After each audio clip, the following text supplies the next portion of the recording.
आपको फिलहाल सीधा लिए चलेंगे पंजाब की धुरी मिशन पंजाब पर। प्रियंका गांधी वहां पर पहुंची है। सीधी लाइव तस्वीरें उनके कार्यक्रम की। अब आप देखिए कि आपके सामने आम आदमी पार्टी वाले आए हैं। यहां से उनके एक बड़े नेता भी चुनाव लड़ रहे हैं।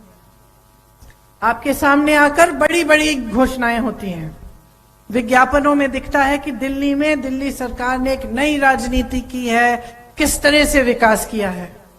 लेकिन सच्चाई नहीं है ये। हम सब मैं दिल्ली की रहने वाली हूं।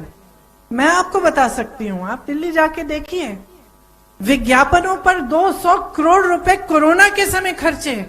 और कोरोना के समय जिस तरह से लोग मर रहे थे, ऑक्सीजन नहीं था, अस्पताल में बेड्स नहीं थे, किसी की मदद नहीं थी, उसके बारे में कौन बोलता है? मीडिया, विज्ञापन में सच्चाई नहीं दिखती आपको। तो आजकल आपको बहुत सतर्क रहने की जरूरत है। आपके सामने क्या क्या कहते हैं, लेकिन सच्चाई ये है कि जब आपका किसान का आंदोलन हुआ, उसके बाद उसके समय भाजपा की जो सरकारें हैं उन्होंने तो कानून लागू कर लिया, लेकिन भाजपा के अतिरिक्त सिर्फ एक सरकार ने सबसे पहले उन कानूनों को स्वीकार किया। वो थी आम आदमी की दिल्ली की सरकार। तो सच्चाई कुछ और है और आपको बताया कुछ और जाता है।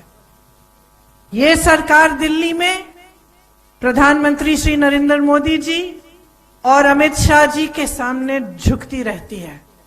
इनकी स्थिति ये बन गई है कि एक फाइल नहीं पास करते। भाजपा की सरकार ने एक बिल लागू की, उससे मुख्यमंत्री जी के एक भी कोई भी शक्ति नहीं रही कि वो कुछ भी निर्णय अपने आप ले पाए।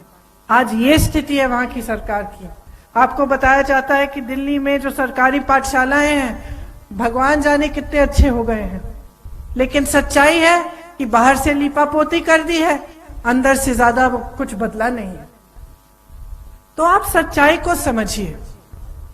आपने इतना आंदोलन किया, आपके भाई बहन आप सब किसानों के लिए आप लड़े, आप अपने लिए लड़े, अपने अधिकारों के लिए लड़े।